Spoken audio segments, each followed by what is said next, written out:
I've always written and I've always had opinions, and I'm definitely the kind of person who leaves an argument and like 7 hours later thinks of the exact right thing I should have said in that moment. But that isn't the case when I'm writing. When I'm writing, I say exactly what I want to say, how I want to say it. Hey everyone, what's going on? You're listening to Chicago Humanities Tapes. I'm your host, Elisa Rosenthal, and my job is to help us answer humanity's biggest questions by diving into our 35-year archive of incredible minds and conversations and bringing them from the live Chicago Humanities spring and fall festivals direct to your earbuds. Today, acclaimed writer and New York Times opinions contributor Roxane Gay is joined by Chicago author Lindsay Hunter. Roxane Gay is the author of best-selling essay collection Bad Feminist, as well as her memoir Hunger, A Memoir of My Body, and her newest collection of essays, Opinions, a decade of arguments, criticism, and minding other people's business. They chat culture both high and low. You'll hear their thoughts on identity politics and the 2024 election, and then what authors would make up their dream Real Housewives cast. Check it out. Make sure to hit subscribe wherever you get your podcasts to be the first to know about new episodes, and head to chicagohumanities.org for more information on our upcoming live events. Recorded live in November 2023 at the University of Chicago, this is Roxane Gay with Lindsay Hunter.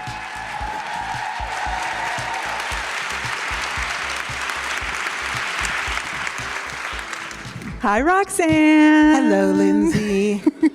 It's so good to be here, Chicago. I hope everyone's enjoying the warm summer day.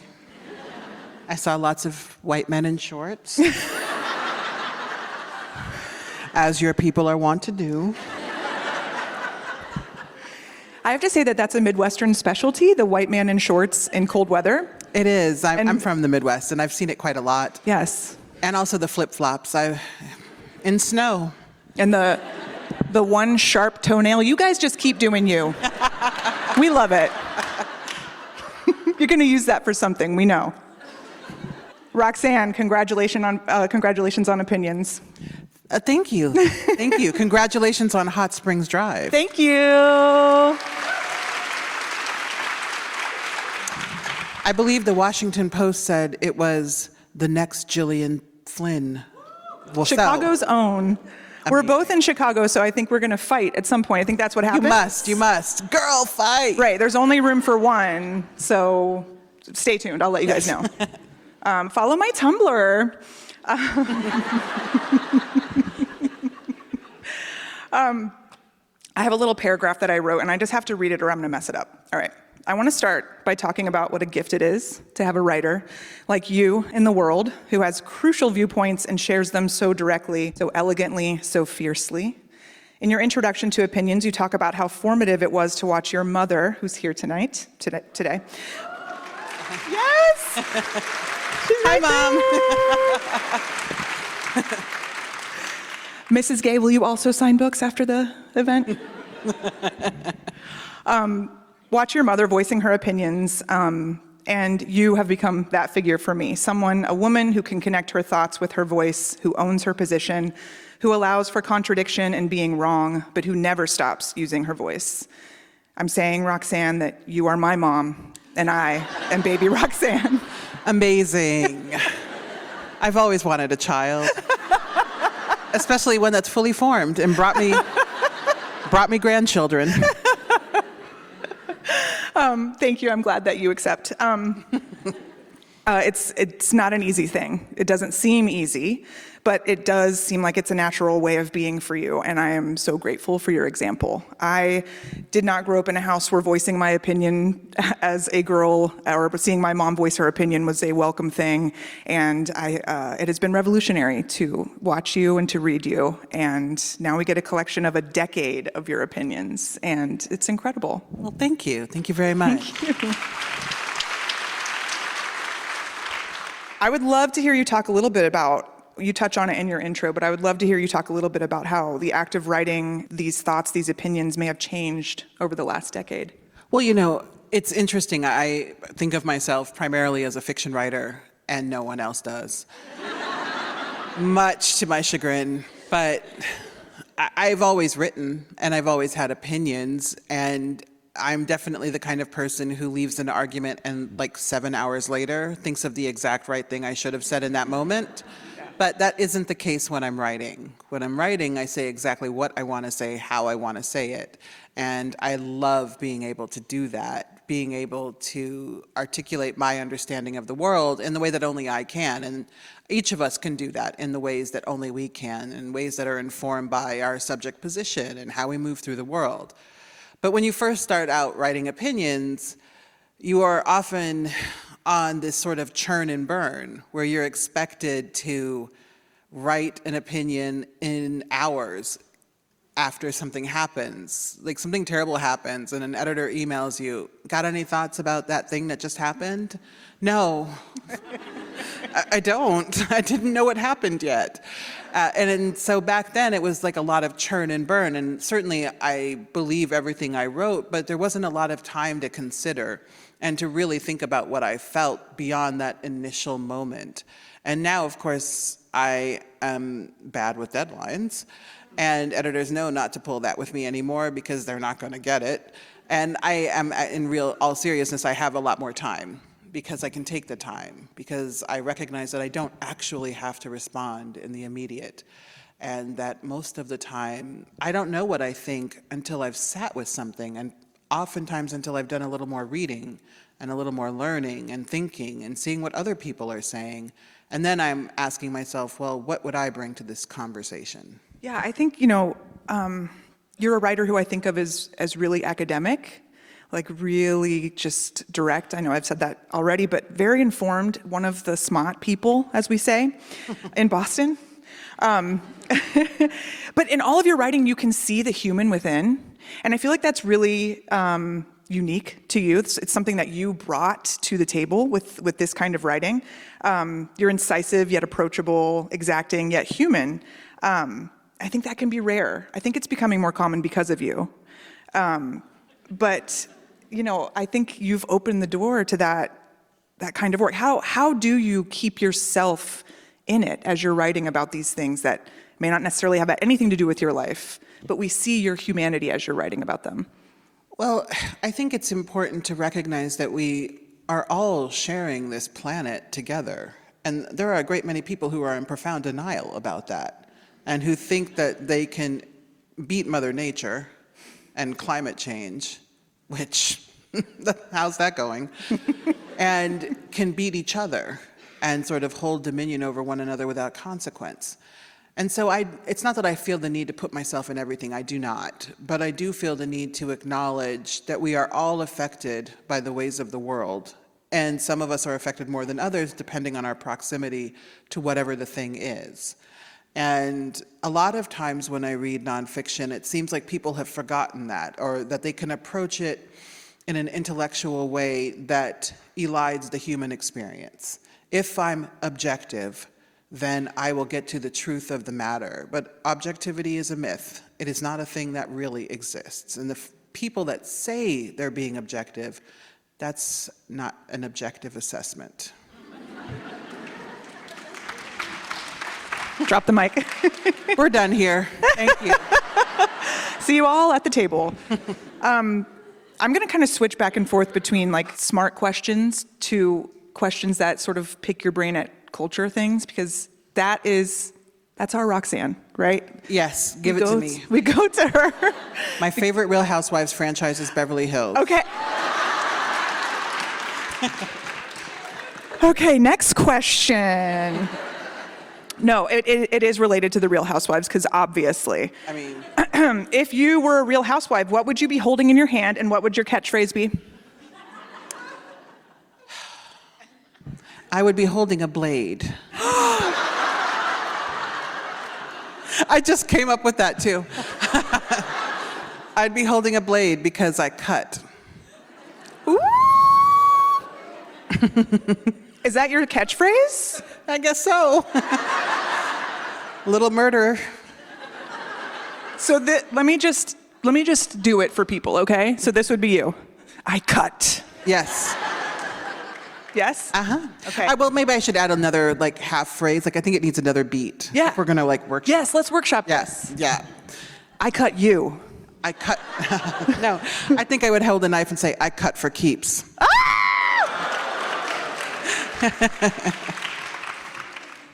Yes, that is the correct answer.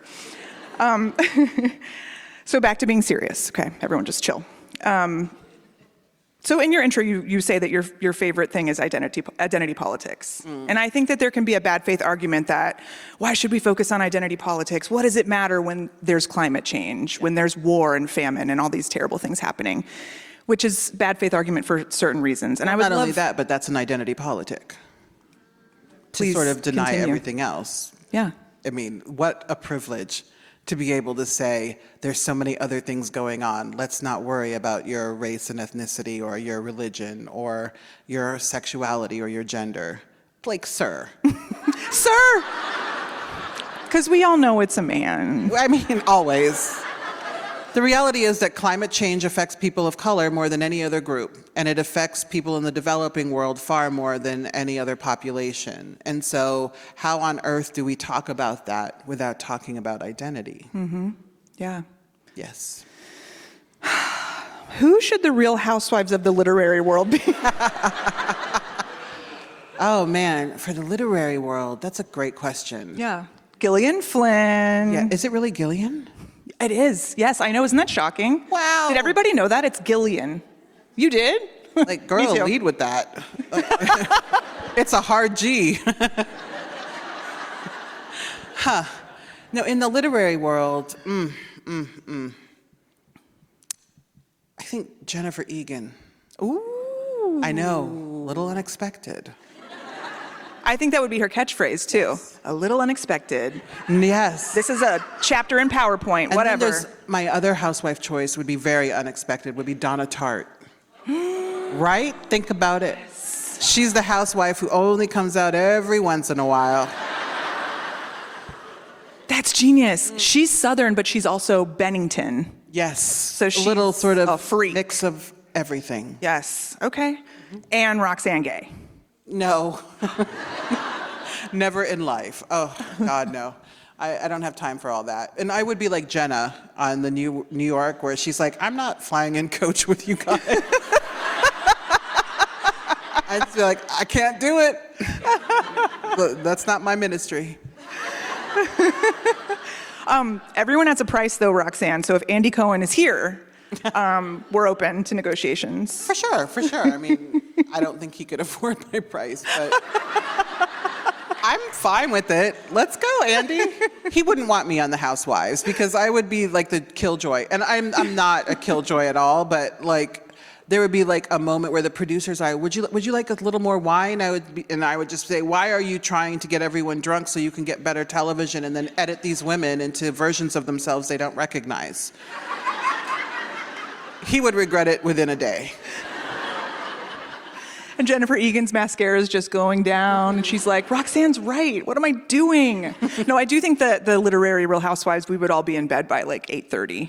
Well, most of us, but I actually write at night. So while the rest of the women were sleeping, I would be awake writing about them. This, Like on my Tumblr. yes! So you've been writing at night your whole career, right? I remember you talking about that back when you were writing Untamed State. You're still doing that. Somehow, yes. I can write at any time of the day, and circumstances often dictate that I do write at any time of the day, but my preference is to write at night once the world has sort of calmed down and I've checked my email so many times that my email's like, go away.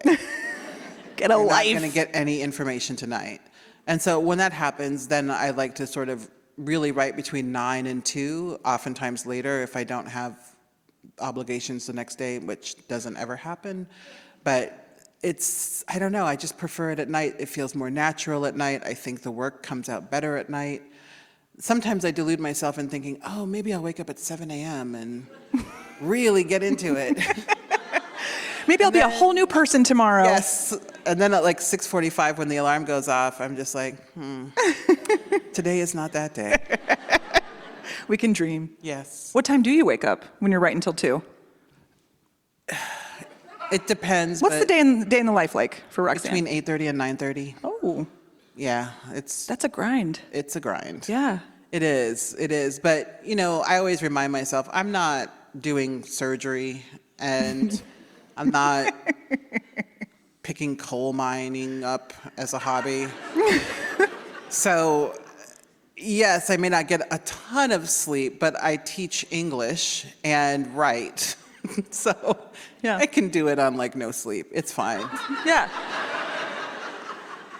I just think that being a night owl means you're a natural Real Housewife. So I'm just putting that out there. Yeah, we can move on. There's definitely a connection. Yes, I agree. There is. Okay, I'm glad that we came to that agreement. How close are we to Trump regaining the office of the presidency? And what mistakes did we make during his presidency and in 2016 that we should be mindful of not making again? Because it does feel like we are making some of the same mistakes. Already. Yeah. It's exhausting. First of all, there's no point in looking at any poll that's happening now. It is not an accurate poll, and it's unethical for Yes. these pollsters to be not only running these polls now, but putting them into the public just to generate attention and more business for themselves. So if you're on social media today, you're seeing a lot about the New York Times Siena poll. Ignore it. Ignore it. It's not to say that there's not a problem, but we don't know what the problem's actually going to be. Today's problem is not the problem that we're going to be talking about in 3 months or 6 months or 9 months. And so the first thing is, let's forget about the polls. They were wrong for the past 2 elections also. Why on earth are we still worshiping at the altar of polls when they can't get it right? Who's answering their phone? That too. Those people don't know what's going on. Yes, contemporary polling still hasn't adjusted to the reality that people under the age of 60 don't have landlines most of the time. And so it's a very specific demographic that tends to have landlines and that also answers their phone. Did you know that young people don't answer their phones at all? They look at the number and they're like, I don't know what that's about. So we have to figure out more effective ways of polling a more broad demographic than the people who are going to answer their phone in the middle of the day. It's not rocket science. Yeah. And yet. Agree. But the fact that Trump is the leading candidate for the Republicans while facing, is it 61 indictments? 91. 91. That there are no laws to prevent this, and that he will win the Republican nomination, and they will cravenly support him until the very end, is extremely alarming. What's also alarming is that the people who were already disillusioned and grudgingly voting for Biden, those people are increasingly disillusioned. And so there is a window of opportunity for Trump to win again. And we cannot be blindsided the way we were in 2016, the way some of us were. And I include myself in that, when Hillary Clinton lost. Because a second Trump presidency would be a disaster that we cannot even conceive of. That's how bad it would be. And I need more people to recognize just how bad it would be, because we saw what he did last time. He's going to learn from those mistakes. And if he won't, the people that are sort of propping him up will. He's not the problem. It's all of those really sort of sickly looking 30-year-olds that look 100 that are working for him. They've sold some piece of their soul to be adjacent to power. Those are the people we have to worry about, the people that have implemented truly horrific policies at our borders, who are trying to eradicate the federal government, who are trying to continue to make the wealthy even wealthier, who are trying to close our borders to everyone in need, and who are trying to discard anyone who does not have any money. That's what's at stake. Yeah. And we have to talk about that every single day between now and next November, and acknowledge that we need a better choice than Joe Biden.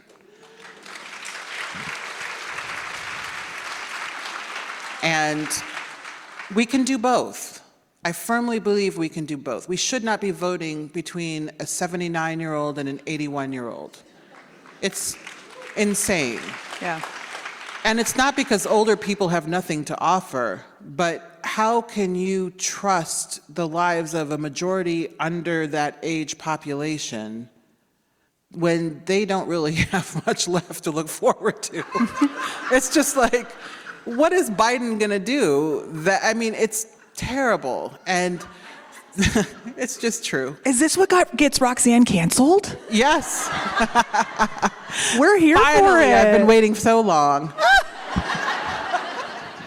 But I'm over the gerontocracy. I think all of our elected officials are shitting the bed right now in every possible way. They are literally going to give $14.5 billion that could be spent here on, I don't know, all of the tent encampments that I've seen around the city and that are all over Los Angeles and Portland and Seattle and Washington, D.C. and New York. And it's not that we don't care about the rest of the world. That is not at all what I'm saying. We have to do both. Care about the rest of the world, care about genocide, care about incursions on a border, care about terrorism, care about people who are being held hostage. We have to do it all, and we are capable of doing it all. Donald Trump is not. And so we have to remember that as we contend with the disgrace of what this administration is doing, as well as the good things that they've done. Because like it or not, Biden has done some very good things over the past 4 years. And so that's where I'm at today. Yeah, I agree. I think that's a really good way of putting it, in that, we have to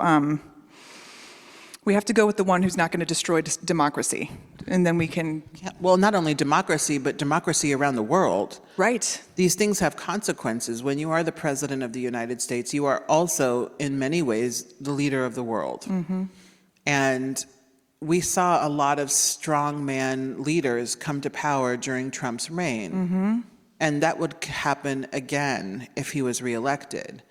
And he will not care about Rwanda or Sudan or Yemen, Israel, Gaza, Palestine. Let's be real. He will not care about those places more than the Democrats will. Unfortunately, all politicians care more about their political lives than all of the people in those countries and in this country. So until we really figure out that component of politics, until we decouple money from political success, until we get rid of lobbying, we have to make bad choices, but avoid terrible choices. And it's unfortunate in a country like this. It's just unfortunate. It's unfortunate, and our election season is too long. And these polls that are coming out now, a year in advance, as you're saying, they mean nothing. And if you look at Obama's polls at the same time, he was down. And I think about how the grab 'em by the pussy tape was a month before the election, but then the FBI saying Hillary's emails were going to be under investigation was after that. And so that's what mattered in the election. So it really does come down to the very last second, it seems. Yeah. People have short memories, and very short, every especially year in today's politics, they talk about the October surprise.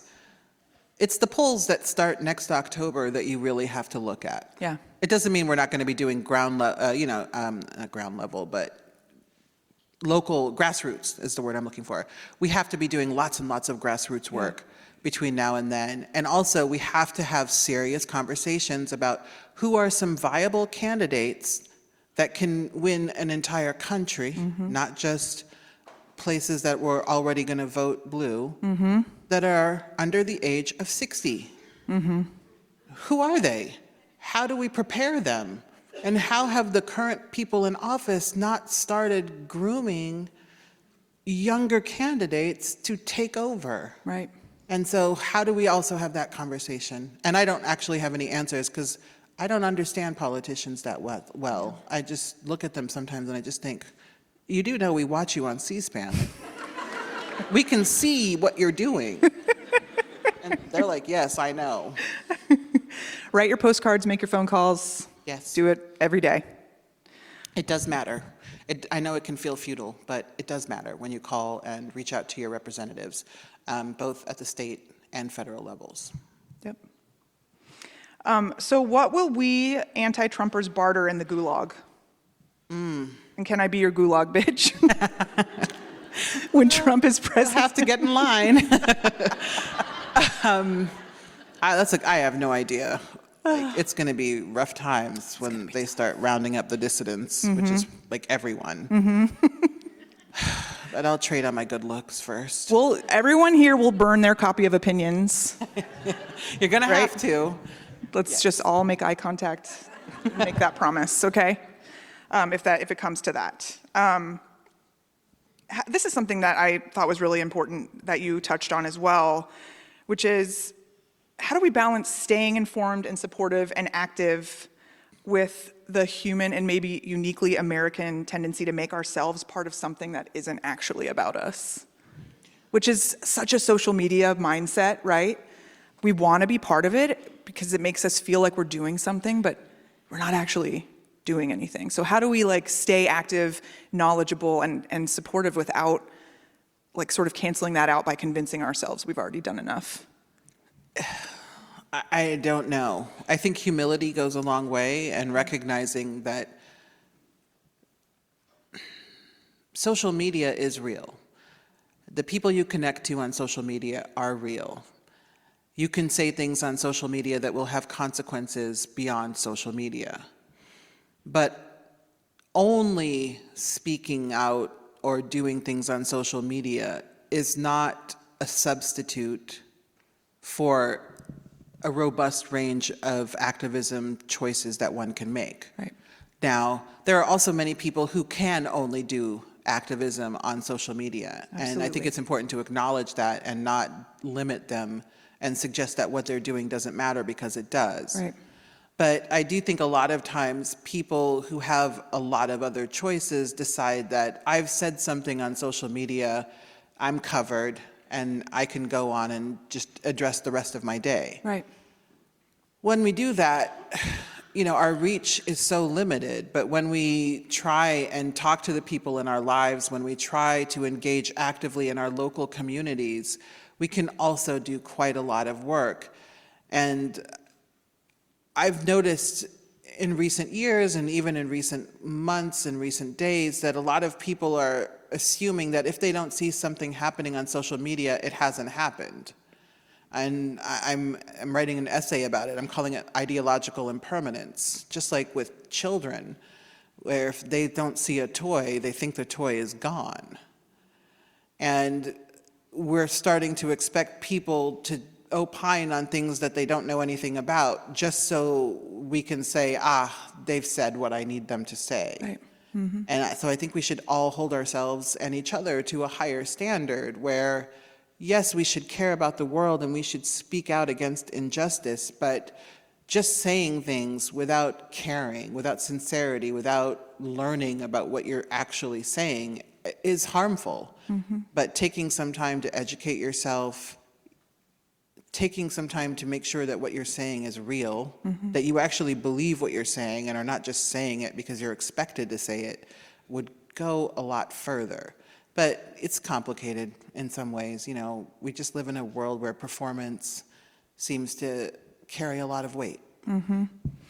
I saw John Early, the comedian John Early, he has a bit where he felt like his generation hasn't learned how to do their taxes, but they know how to be a badass. And I think that's the problem, right?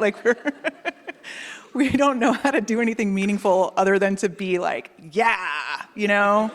Black Lives Matter, And it's there has to be some meaning action behind it, right? There does. And I don't even know that it's so much generational as based on personality type, because there are a lot of really interesting Gen Zers and whatever is below them in sort of generation hierarchy.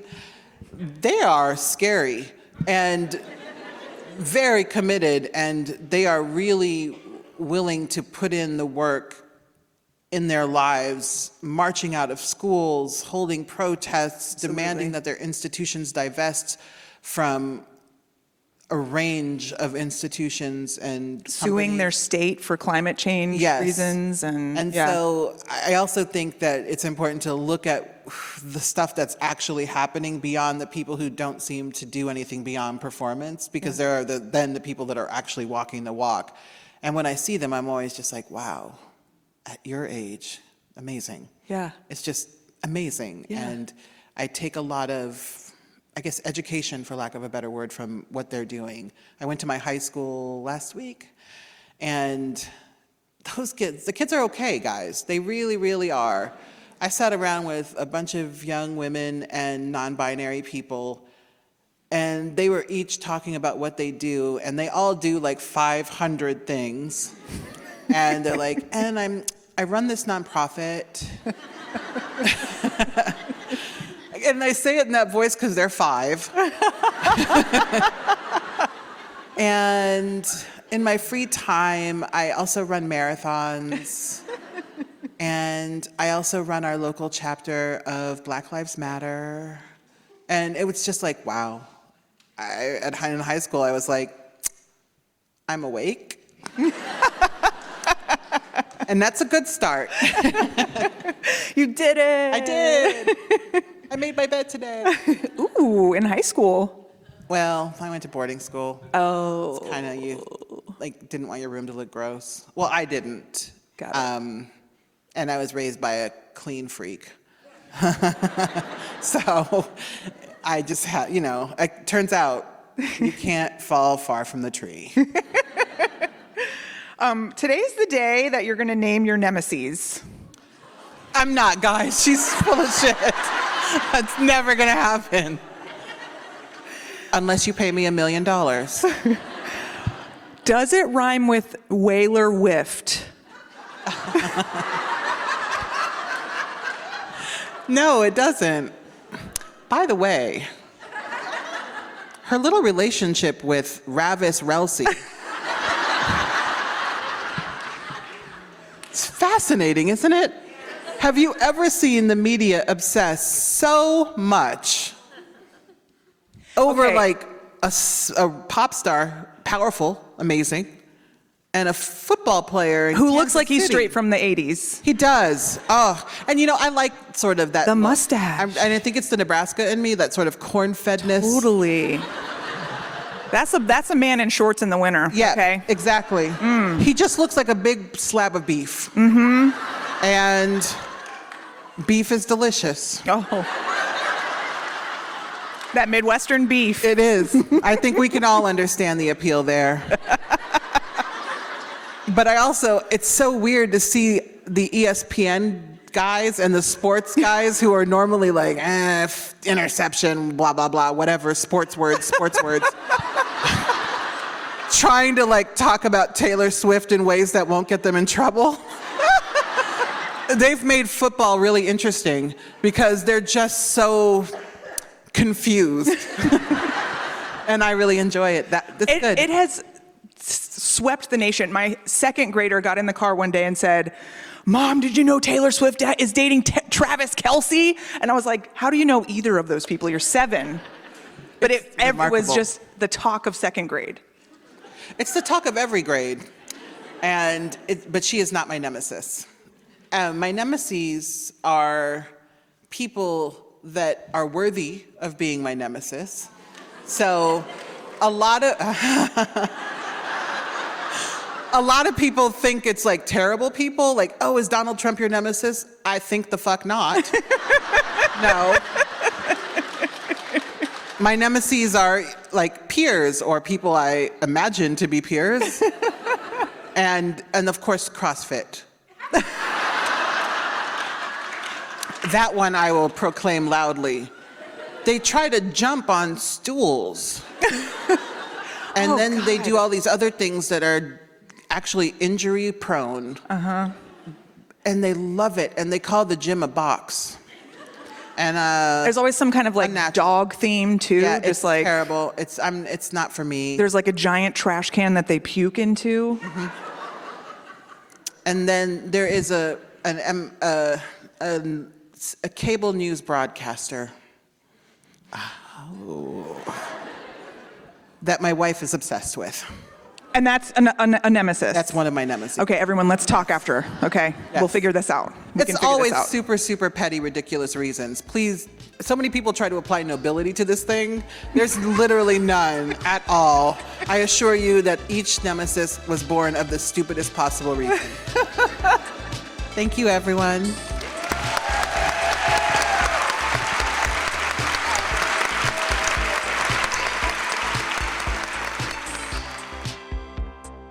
That was Roxane Gay and Lindsay Hunter at the Chicago Humanities Fall Festival at the University of Chicago in November 2023. Check out the show notes for more information on Roxane Gay's book, Opinions, A Decade of Arguments, Criticism, and Minding Other People's Business, and Lindsay Hunter's psychological thriller, Hot Springs Drive. Chicago Humanities Tapes is produced and hosted by me, Elisa Rosenthal, with help from the team at Chicago Humanities for the programming and production of the live events. Head to chicagohumanities.org for more information on how to catch your favorite speaker in person the next time they're in town. New episodes of Chicago Humanities Tapes drop first thing every other Tuesday, wherever you get your podcasts. If you like what you hear, give us a rating, share with your friends, and scroll through our incredible backlog of programs to discover a gem that might surprise you. We'll be back in 2 weeks with a brand new episode. But in the meantime, stay human.